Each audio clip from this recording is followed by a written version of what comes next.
بسم اللہ الرحمن الرحیم۔ پیارے دوستو، اسلامک واقعات کی طرف سے السلام علیکم۔ پیارے دوستو، آج کا واقعہ ایک نصرانی غلام عداس کے بارے میں ہے کہ وہ کیسے اسلام قبول کرتے ہیں۔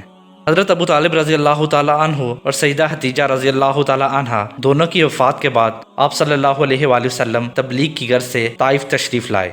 پیارے دوستو، طائف ایک بارونق شہر ہے۔ موسم کے لحاظ سے عرب کا ٹھنڈا علاقہ سمجھا جاتا ہے۔ مکہ معظمہ سے مغرب کی طرف تقریباً 300 مائل دوری پر واقع ہے۔ یہاں آپ صلی اللہ علیہ وآلہ وسلم کو ایسے لوگوں سے سامنا کرنا پڑا جو کہ مکہ والوں سے بھی زیادہ ظالم تھے۔ پیارے دوستو، طائف کے بڑے بڑے سرداروں نے آپ صلی اللہ علیہ وآلہ وسلم کے پیچھے شرارتی لڑکے لگا دیے، جنہوں نے آپ صلی اللہ علیہ وآلہ وسلم کو پتھراؤ کر کے لہو لہان کر دیا، اور حضور صلی اللہ علیہ وآلہ وسلم گھبرا کر انگور کی بیل کے سائے میں بیٹھ گئے۔ قریش مکہ کا ایک سردار جس کا نام ربیہ تھا، اس کی زمینیں طائف میں بھی تھیں۔ ربیہ کے دونوں بیٹے شیبہ اور عتبہ یہاں آئے ہوئے تھے۔ رسول اللہ صلی اللہ علیہ وآلہ وسلم کو اس حال میں دیکھ کر انہیں ترس آ گیا۔ اپنے ایک غلام جو کہ عیسائی تھا، اس کے ذریعے پلیٹ میں انگور کے ہوشے رکھ دیے، اور حضور صلی اللہ علیہ وآلہ وسلم نے بسم اللہ پڑھ کر تناول فرمانا شروع کیا۔ بسم اللہ پر عداس جو کہ شیبہ اور عتبہ کا غلام تھا کو بہت تعجب ہوا کہ یہ آپ نے کیا کہا ہے۔ اس نے پوچھا، اے صاحب، یعنی کہ وہ آپ صلی اللہ علیہ وآلہ وسلم کو مخاطب کر کے کہتا ہے کہ اس بستی کے رہنے والوں کو تو میں نے یہ کلمہ نہیں پڑھتے سنا،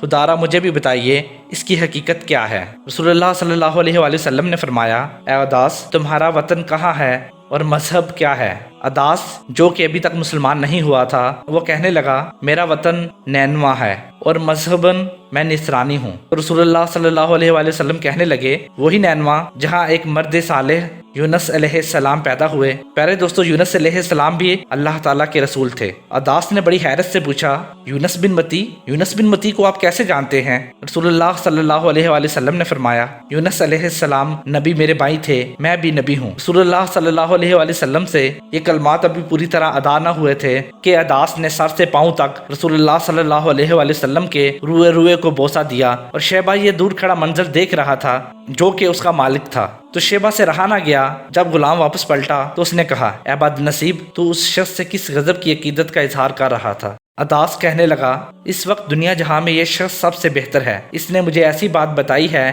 جنہیں دوسرا کوئی جان نہیں سکتا۔